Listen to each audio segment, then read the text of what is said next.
Bismillahirrahmanirrahim.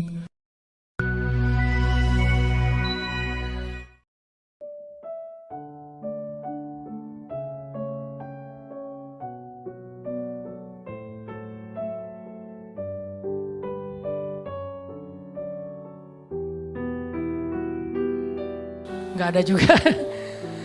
Nah ini Nabi segitu-gitu amat tuh sholatnya. Ditanya sama istrinya, dalam riwayat yang lain ditanya sama Abdullah bin Mas'ud, kenapa gitu-gitu amat? Saya pengen bersyukur kepada Allah. Maksudnya gak enak sama Allah udah dikasih nikmat banyak, masih ibadahnya biasa-biasa aja gitu. Wawasan, persepsi, emosional. Kalau kita udah sampai punya rindu ke Allah, udah kuat nih, udah level 3. Kalau baru sekedar faham Allah, level 2. Kalau cuma tahu Allah, level 1. Kalau enggak sama sekali, ini bermasalah nih. Yuk kita belajar kalau gitu.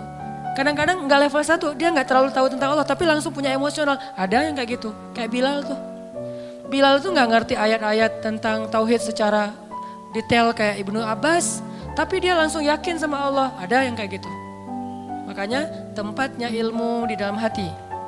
Tempatnya hafalan di dalam kepala, kata ulama. Lahum qulubun la yafqahuna biha. Mereka punya hati tapi nggak ngerti. Jadi teman-teman, Allah aja kangen sama kita. Ini ngomongin emosinya Allah ya. Saya nggak ngomongin tentang zatnya, nggak ngomongin tentang wawasannya, ngomongin tentang emosinya Allah. Allah kangen loh sama kita. Bukti Allah kangen, setiap malam didatengin. Setiap malam Allah manggil-manggil. Hai hambaku, Qul ya ibadiyalladzina asrafu ala anfusihim. Mana hamba-hambaku? Allah tanya kita hamba. Allah manggil kita hamba, padahal banyak dosa. Harusnya Allah bilang, Qul ya usad. Wahai para pendosa, kan bisa gitu kan? Atau Qul ya ayyuhan nas, wahai manusia. Tapi Allah enggak, Qul ya ibadi, wahai hamba-hambaku. Hamba-hamba itu kayak ibu manggil kita anakku gitu. Kita udah sering ibu kita nelpon ya, ibu kita nelpon kita reject, alasannya lagi kuliah. Ibu kita nelpon kita reject, alasannya lagi di jalan. Ibu kita nelpon kita reject, alasannya lagi malam mingguan. Ibu kita nelpon kita reject, alasannya lagi ngobrol sama teman di kafe. Ibu kita nelpon kita reject, alasannya lagi mau ujian. Mau ujian aja ibu gak boleh nelpon, saking disiplinnya. Ibu kita nelpon kita reject dengan banyak alasan, tapi ibu kita masih manggil, nak, masih manggil gitu.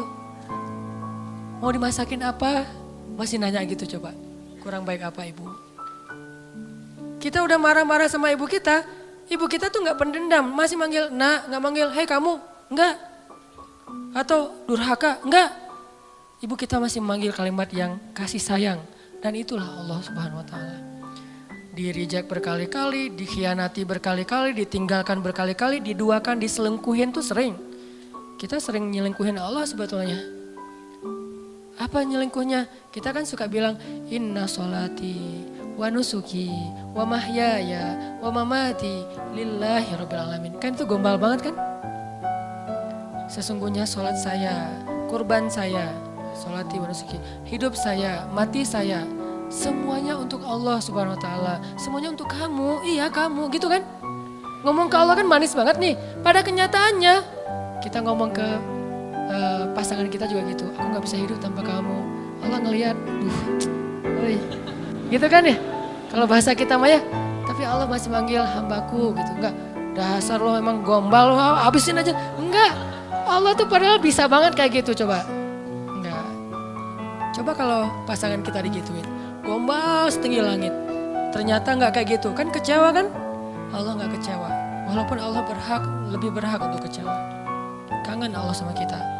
Pertanyaannya, kita kangen gak sama Allah? Habis sholat zuhur, sejam kemudian, jam berapa sekarang? Kok baru jam 2 ya? Cih. Pernah gak gitu? Kok baru jam 2 ya? Emang kenapa? Kangen asar Pernah gak kayak gitu tuh? Kalau gak pernah, terlalu emang kita mah. Gak fair sama Allah. Kalau sama yang lain kan gitu. Sama dia coba. Baru aja semalaman nelpon dari jam 11 sampai subuh telepon. Duha telepon lagi, padahal kan udah tidur. Karena semalaman gak tidur kan ya? Yang kok gak diangkat telepon aku? Kan tidur, semalaman kamu ganggu, gak bisa tidur. Ini kita ke manusia bisa gitu banget. Pengen ketemu sering, pengen nelpon sering, pengen di Skype, pengen video call gitu teh. Kenapa? Kangen. Ke Allah nggak gitu. Begitu habis sholat isya, langsung nyiapin baju di depan tempat tidur.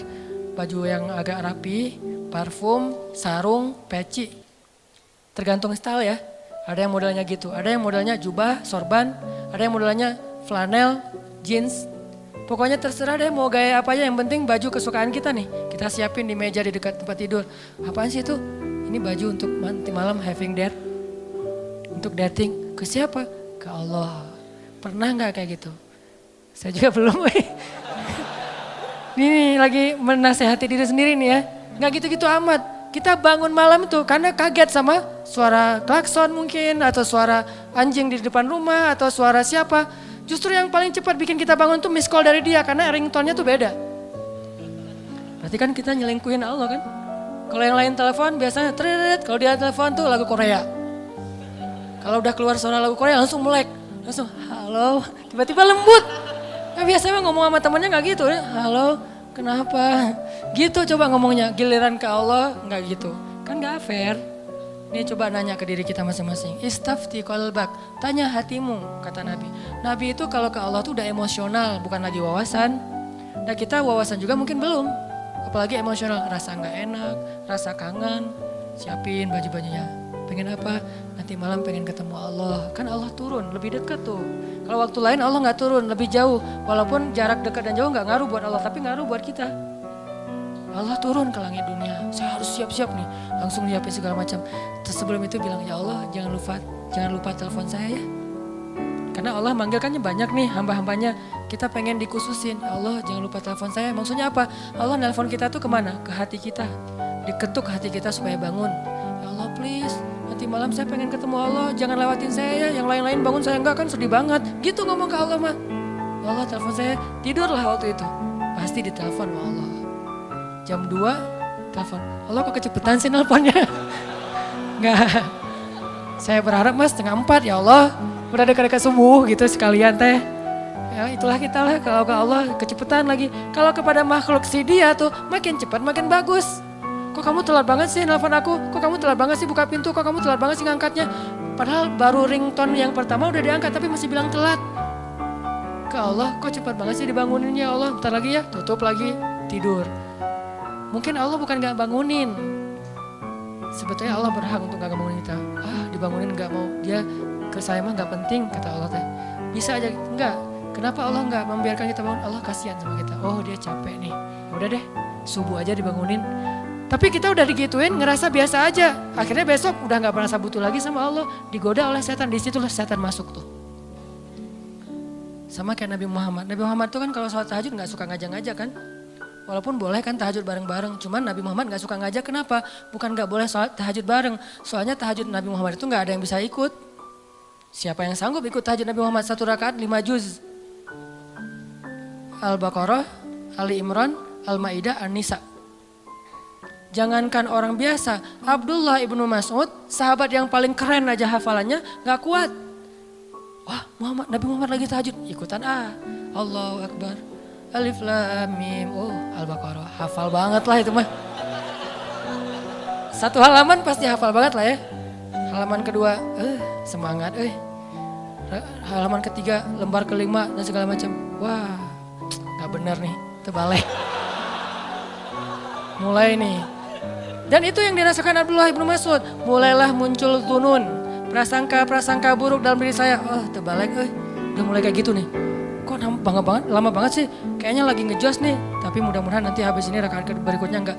Sampai selesai Al-Baqarah, mudah-mudahan habis Al-Baqarah. La yukallifullahu nafsan illa wus'aha. Abdullah udah gini-gini, wah ada ruku nih. Bahasa kita mah ya, kan tadi gini lama, aduh. Dan nih ruku. Alif Lam Mim, wah. Ali Imran coba. Wah Ali Imran 1 juz lebih. Mudah-mudahan habis Ali Imran ditahan-tahan nih. Mudah-mudahan Nabi gak ingat lagi ya An-Nisa, lupa kayak. Kalau udah lupa kan ruku. Kalau bahasa kita mah ya. Ya ayyuhan nasu taqu rabbakum. An-Nisa. Hampir kata Abdullah saya batalin. Itu sekali-kalinya first and last sholat di belakang Nabi. Sholat Nabi kan? Makanya Nabi itu gak mau ngajak-ngajak tahajud. Bukannya gak boleh bareng-bareng. Nabi tahu diri lah.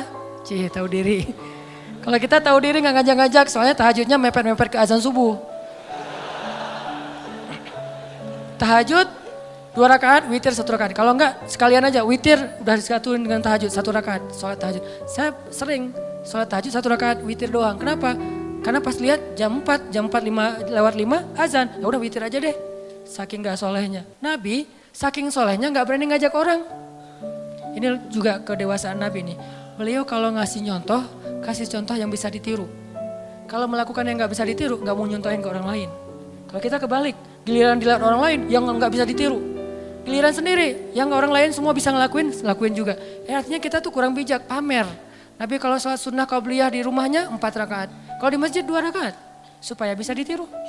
Ketika ditanya kok gitu Nabi, likaila yakuna harajan li ummati, supaya gak ngeberatin kalian. Coba, ini emosional Nabi nih. Bahasa fikihnya sariratun Nabi. Kan Nabi itu ada surah, sirah, sariroh ya. Surah, jenggot, rambut segini, itu rambut 2017 banget lah pokoknya. Rambut zaman now. Terus jubahan, terus sorbannya Nabi itu kan kalau di ini satu di depan, satu ke belakang kan ujungnya itu surah. Kalau sirah, kehidupan sehari-hari Nabi, sikap-sikap Nabi.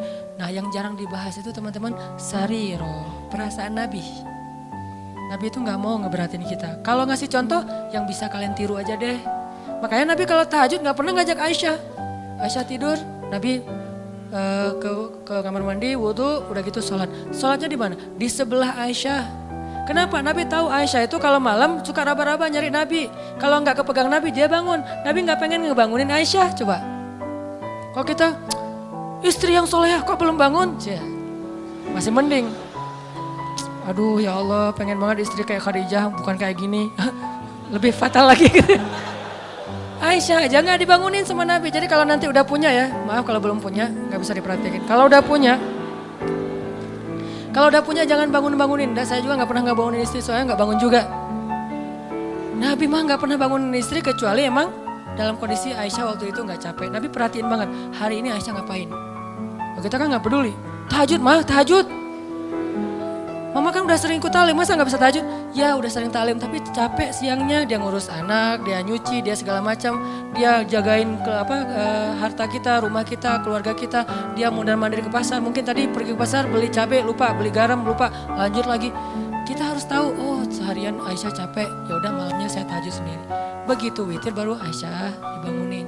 Adegan pakai nano spray itu adegan witir, bukan adegan tahajud. Aisyah gitu. Oh ya udah, Aisyah masih apaan sih kalau bahasa kita mah ya. Kak Aisyah tuh raba-raba kalau lagi malam. Nabi mana? Karena dekapan Nabi itu kan paling hangat ya. Karena dia mendekap bukan dengan fisiknya doang, dengan hatinya. Pokoknya udah hangat banget lah dekapan Nabi. Cowok paling romantis se-Eropa tuh Rasulullah SAW lah. Kalau kita mau tahu gimana romantisnya Nabi, saya udah lagi gak mood bahas romantisannya. Satu saat aja. Tapi bukan saya nih yang romantis ya, Nabi. Saya mah cuma belajar dikit. Nabi itu paling hangat. Nabi pegang tangan istrinya biasa. Kita mau megang, kursi aja lah. Gak ada calonnya nih. Masa mau dipegang, siapa yang dipegang? Pas dipegang calon mertua. Apa-apaan lo? Astagfirullah. Kan bahaya tuh. Masa megang tangan calon mertua yang kekar gitu. Bahaya. Nabi Aisyah witir. Karena pas Nabi lagi sholat, Nabi itu sholat kakinya itu di sebelah Aisyah. Dan Aisyah tuh nyari-nyari jempol Nabi. Itu juga dalil bagi sebagian mazhab ya, enggak semuanya. Bahwa menyentuh istri tidak batal wudhu. Sebagian lain mengatakan beda. Allah alam bab fikihnya. Karena ada juga dalil kalau habis wudhu Nabi itu cium Aisyah ke masjid. Wudhu, cium. Itu ritual ya, tutorial ke masjid. Wudhu dulu awalnya ketika mendengar azan, siwak. Siwak mah boleh pakai kayu siwak, boleh pakai gosok gigi, terserah, yang penting bersihin mulut. Siwak, udah gitu berwudhu, udah gitu pakai pakaian yang bagus, parfum, cium istri. Makanya nggak bisa ngamalin sunnah kalau belum Susah. Banyak yang gak bisa diamalin. Garing kan? Parfum segala macam, langsung ke masjid garing ah. Harusnya parfum ada sesuatu setelah. Jadi jangan ngelangkahin sunnah dong. Runtutannya harus rapi. Siwak, wudu, pakai baju yang bagus, parfuman. Nah. Bagian apa? Terserah. Mau di pipi, mau di jidat. Ya itu ajalah 2. Pipi atau jidat udah. Dan kecupan itu penuh kasih sayang. Istri juga pasti gituin. Itu kayak mentransfer amal soleh ya. Mentransfer kebaikan. Istri langsung pasti gituin. Oh iya ya sholat. Jadi jangan bilang, "Ma sholat." Enggak. Wudu, parfum, cium. Oh tanda udah waktunya sholat. Kan keren banget ya alarmnya ya. Jangan pakai alarm, "Ma sholat, ma udah azan." Jangan, enggak keren. Terlalu mainstream. Alarm sholat dari suami ke istri itu adalah kecupan. Kalau di kantor gimana Ustaz? Kirim aja emoticon kecupan. Jadi kalau udah jam 12 muncul tuh emoticon kecupan. Oh waktu sholat. Kan keren ya? Sunnah banget lah itu. Makanya ngelihat sunnah tuh dari angle kekinian. Biar lebih bisa praktekinnya agak-agak nyaman gitu. Ini ternyata, tadi ngomong kenapa jadi kesini? Susah dibendung Intinya mah ada sariroh. Nabi itu perasaannya luar biasa. Makanya Nabi pas lagi sholat jempolnya di dekat Aisyah. Aisyah tidur kan, tidurnya mereka di bawah ya. Kayak orang Jepang gitu, nggak pakai spring bed segala macam. Di bawah tidurnya karena memang sederhana. Aisyah pas lagi tidur cari-cari jempol Nabi. Oh ada jempolnya, Nabi sholat. Kalau kita pas dijempolin gitu, sok-sok khusyuk gitu, nggak boleh disentuh makhluk. Ini saya lagi menghadap Allah, makhluk minggir. Allahu Akbar. Nggak gitu-gitu amat lah, sholat mah. Sholat juga tetap romantis. Sholat jempolnya dipegangin. Itu sholat romantis tuh teh. Jangan mentang-mentang udah sholat jadi kaku. Makanya orang kalau beragama jangan jadi kaku. Justru harusnya jadi rahmah. Makin ngerti agama makin rahmah. Jangan makin ngerti agama makin kaku, makin strike. Jangan, kebalik. Kenapa ada kesan orang makin belajar ilmu agama makin gampang galak? Berarti kita nggak belajar sarirah Nabi, perasaan Nabi. Cuman belajar sirah atau surah mungkin. Harusnya makin belajar agama makin ngademin. Disentuh jempolnya biarin aja. Sujud. Pas sujud didatengin cucunya atau anaknya naik ke atas pundak Nabi. Nabi sujudnya dilama-lamain. Kenapa? Gak mau ganggu anak kecil yang lagi main di atas pundak beliau. Coba. Ternyata dalam ibadah juga ada akhlak. Jangan berpikir ketika beribadah akhlaknya dibuang. Enggak. Dalam ibadah aja pakai akhlak. Apakah kalau kayak gitu kita menduakan Allah? Enggak, Allah senang dengan hamba yang kayak gitu. Allah tuh enggak egois. Yang kalau menghadap Allah makhluk minggir. Enggak. Dilama-lamain sama Nabi. Kenapa? Cucunya masih main atau anaknya masih main. Begitu anaknya turun baru Allahu Akbar. Sampai saking lamanya sahabat jadi nanya ke Nabi. Walaupun enggak ada yang nohong gitu. Apaan sih Nabi? Enggak. Kan kadang kalau kita mah kelamaan jangan-jangan imamnya meninggal nih. Enggak. Ada yang meninggalnya husnul khotimah gitu kan. Lagi sholat husnul khotimah meninggal. Ini imam soleh banget sih meninggal lagi sholat. Nih gimana dengan kita nih? Enggak, mereka husnuzon. Cuman agak penasaran kepo gitu. Kenapa Nabi sholatnya lama banget ya sujudnya? Pas sudah selesai sholat nanya, "Ya Rasulullah kenapa lama banget sujudnya?" "Tadi anak-anak saya itu naik ke atas, cucu saya itu naik ke atas pundak dan saya tidak ingin mengganggu mereka." Kita begitu anak naik ke atas pundak, ya Allah ujian nih makhluk nih. Mana akhlak? Jangan gitu sama anak-anak kita, biarin aja. Terus gimana dengan makmum Ustadz? Makmumnya kan istri kita sendiri. Makanya kalau makmum ngelihat kayak gitu anaknya biarin aja. Di situ kita belajar sujud yang lama. Naik, kalau nggak turun-turun juga Ustadz, ya udah kalau yang ternyata harus bangkit juga, bangkit pelan-pelan. Bukan bangkitnya sampai terbang. Terbang ke pintu gitu. Wah, kekerasan anak ya, ini bisa dilaporin nanti. Makanya Nabi pelan bangkit. Lagi sujud kan suka-suka kadang-kadang ada yang model mazhabnya tuh ini gini kan ya. Karena istri saya ada yang tahiyatnya gini, ada yang gini. Maaf. Tahiyat aja pokoknya lah. Yang gini nih, kalau dia lagi tahiyat, dia gini, anak saya pasti nangkep tuh. Pas ngelihat ibunya gini, dipegangin sama anak saya. Takut lepas kali ya. Ini pegangin. Ini alhamdulillah ya mazhab kita macam-macam. Kalau saya mah tergantung.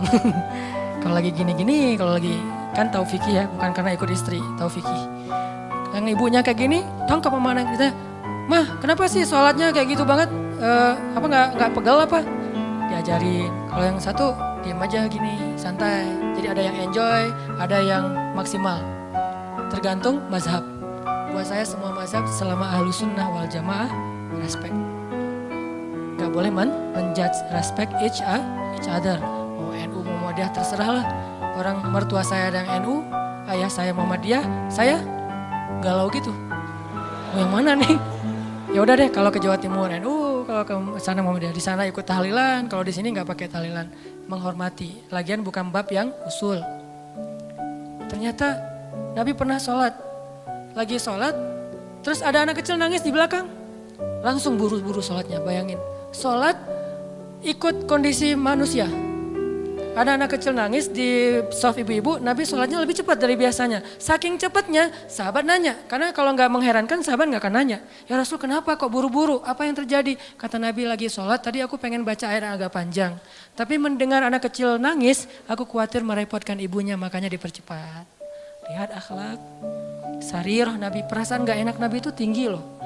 Kita kadang-kadang gak peduli perasaan orang lain, asal ngomong aja. Modalnya cuma satu, balighu anni walau ayah, sampaikan dariku walaupun cuma satu ayat. Itu cuma satu hadis, masih banyak hadis yang lain suruh jaga perasaan. Emosional, kangen gak sama Allah, kangen gak sama Nabi. Dan Nabi juga kangen sama kita. Kalau belum kangen, kita harus banyak istighfar, minta sama Allah, ya Allah bikin saya kangen dong. Karena kangen sama Allah tuh pasti indah banget. Sama kayak kita kangen dengan orang tua tuh indah banget. Saya selama di Mesir itu kangen sama orang tua, pengen pulang gak punya duit. Ada duit sekali, boros, habis mau pulang. Pas mau pulang tuh pas habis duit biasanya. Kalau lagi banyak duit gak pengen pulang. Kan masalah kita gitu kan ya, ke Allah juga gitu kan. Kalau lagi banyak masalah baru kangen sama Allah. Kalau lagi gak banyak masalah gak kangen sama Allah. Gitu juga ke orang tua, giliran banyak masalah saya kangen ibu. Sama kayak sekarang kalau lagi ada masalah, saya suka bilang, Mak, kangen sama emak. Pengen pulang ke Aceh, kenapa? Lagi banyak masalah. Tapi kalau nggak lagi banyak masalah, nggak kangen. Ini manusiawi banget nih. Makanya coba belajar kangen sama Allah. Kalau udah dapat kangen indah banget tuh. Kalau kangen kepada manusia kadang-kadang agak emang ngeganggu sih. Apalagi kalau LDRan kan ganggu banget ya. Tapi kalau kangen sama Allah, gimana pun LDRan, kan Allah dengan kita kan LDRan nih. Jauh di langit sama di bumi. Tapi Allah bisa datang di detik itu juga. Ini qarib. Caranya gimana? Telepon aja.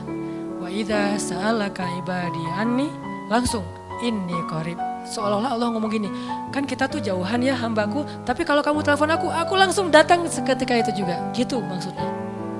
Wa idza sa'alaka ibadi anni fa inni qarib, itu maksudnya apa? Wahai hambaku, jarak kita emang jauh, kamu di bumi, aku di langit. Tapi kalau kamu telepon aku nih, nanya tentang aku langsung ada di dekat kamu. Allah langsung pulang dalam bahasa kita. Yuk kita belajar kangen sama Allah. Kadang-kadang kangennya harus dipaksain dulu, nggak natural. Kayak tadi nyiapin baju-baju tahajud, nyiapin OOTD buat duha gitu ya. Agak-agak dipaksain awalnya, nggak apa-apa biarin aja. Lama-lama nanti muncul. Nggak bisa natural banget, harus ada semacam settingan dulu di awalnya. Sama-sama kita belajar, banyak hal yang malam ini kita bisa petik hikmahnya. Termasuk tadi sariratun Nabi, termasuk tadi nikmat Allah yang kita nggak tahu, padahal banyak ya. Mudah-mudahan semua ini jadi kebaikan dalam kehidupan kita sehari-hari.